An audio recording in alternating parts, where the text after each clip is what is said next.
So I'm really curious how you guys track world time in solo RPG play because this is something I've attempted many times and with different methods, and not necessarily it's been a failure or anything. It's just I've always really found like one universal method to track world time. So in this episode of Lex Talk, as always, this is the discussion.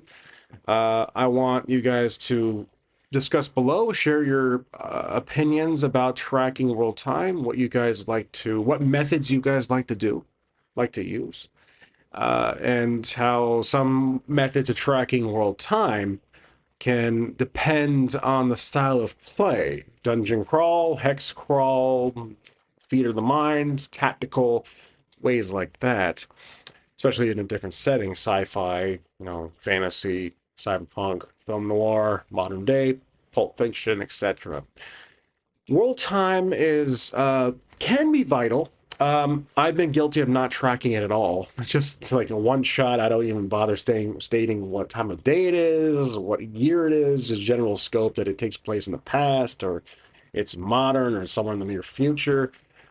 But I believe it is vital for solo journaling, solo RPG sessions that has the participant taking notes, especially a lot of notes, so heavy on note taking because it's a good way to reference your past notes. You're like, oh yeah, I did that one thing 5 world days ago, instead of just writing a novel without even tracking if it's nighttime or daytime, because that can also impact scenes.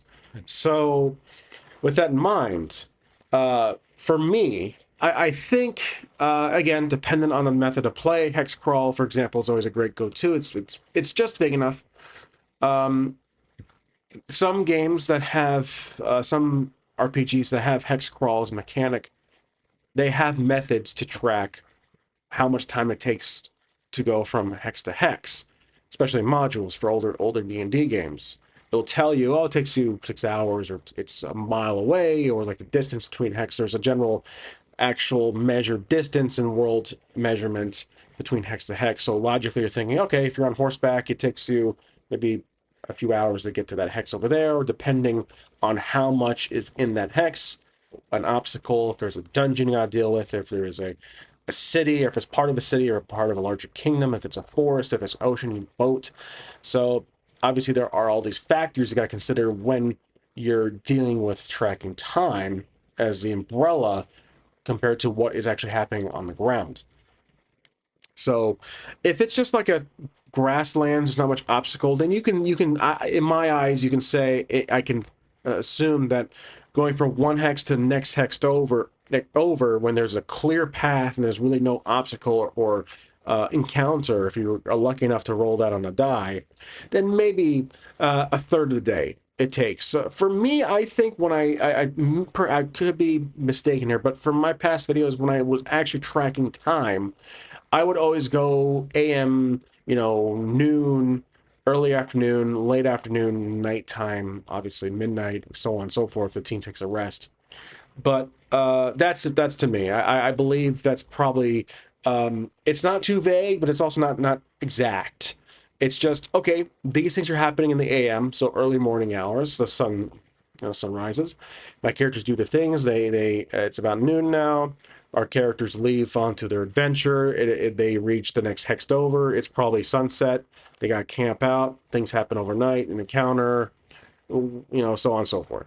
So there's that. You can do AM, noon, early PM, late PM, midnight.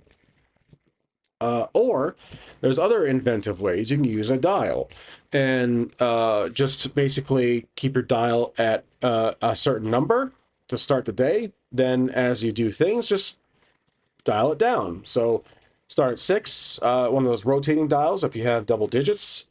Start at 6. You go on to the next hex, or you're into the hex you're already in, lower it to 5. You do a thing, consider how much time it actually took, lower it to 4 or 3. Again, once it reaches 1, the day's over. So that dial can represent the span of the entire day. So maybe every 4 hours or every 5 hours, etc. And then there's obviously just following what the game says. So if you moved on to the next hex, the rules say, okay, you're already it's going to be 6 hours.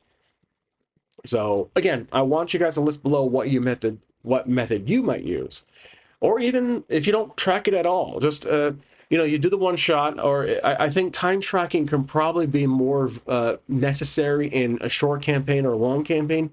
One shot, maybe not. If it does span to multiple sessions when you play, this obviously is applicable to group play, but I think for the sake of my channel, it's more where I'm more focused on solo play. But obviously the stuff can apply to Game Master, carrying it over to group play. But I digress. Essentially, one shots, I don't think, like, you can say it's nighttime or daytime, but I don't think it's necessarily you're obligated to state or note down it's gonna take 6 to 12 hours to do this. But it's entirely up to you. I wouldn't see the necessity of it for a one shot. Short campaign, long campaign, totally necessary in my eyes, because again, you want to track the world, especially if you have a world calendar in mind. If you're doing a Mayan calendar or the Chinese calendar, whatever you're setting you're playing, you want to track what's going on. Especially again, note taking, especially if you want to learn from your past sessions for a future play, for a future one shot or short campaign, long campaign. You can use prior notes. Now, we talked about note taking before in many other videos. I've talked about different methods, different magnitudes of where you track, just a little pencil, chicken scratch to like full-on novels. That's always obviously a different story, but I'd say world time or world tracking, timekeeping is also another way to say it, is vital in any level. Maybe the upper 2/3 of note taking, again, from like you detail where you are, what's happening, but not everything. Like, oh, there's a smell in the air, like I just did this, I took a breath, I blinked. Not that. So just above that to like the full-on novel timekeeping is also very vital. So again, I think there's multiple factors in regards to what kind of game you're playing, if it's more than just a short campaign, and the amount of notes you're taking. All those things can go into the bucket for timekeeping methods. But I talked about just a few methods: the dial method, the rolling the dice, and use it as a supplement die, or just the AM PM. You can just track a half day at best. You're like everything your character does, and after session, be like, all right, well, we did all that. We did a whole dungeon crawl. We dealt with a mega dungeon, or not a mega dungeon. I mean, we dealt with a decent sized dungeon with like 8-10 rooms. It's most likely PM. Like, it's most likely almost midnight. So you can just use that general logic, like common sense, to like, okay, it's almost at the end of the day, or like your characters are going through the grasslands, but you dealt with several unfortunate encounters. Your character's injured, so the slower. So logically, maybe one hex, you can jump to the next one, but probably just entering that hex to start. So it probably took more than the entire day, so 2/3 of the day. So it's probably 8, 9, 10 p.m. at best. So just use that common sense to track. But it's entirely up to you.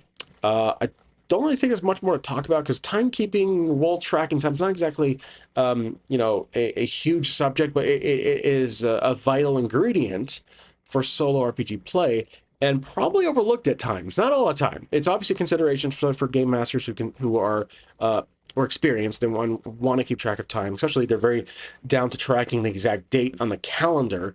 That's also very important. I'm not an expert in that at all, but for experienced game masters, they do indeed track the calendar of that world to know when events happen. Like, oh, there's a circus that opens up in that day, or the planets align on this day, or someone is supposed to be in behind the scenes, that character, someone is assassinated, and that affects the party itself. So again, using a calendar, especially for a short campaign to start, you can have vital moments that you have plotted, until obviously your team or your characters can thwart that, can become an obstacle for those moments, or can stop that from happening, like the assassination plot, or like there's this large dragon that's going to awaken at the very end of the 31st day of that month, and the characters have 31 days to get to that moment, or to somehow stop it from happening weeks before, or prepare themselves for that. So again,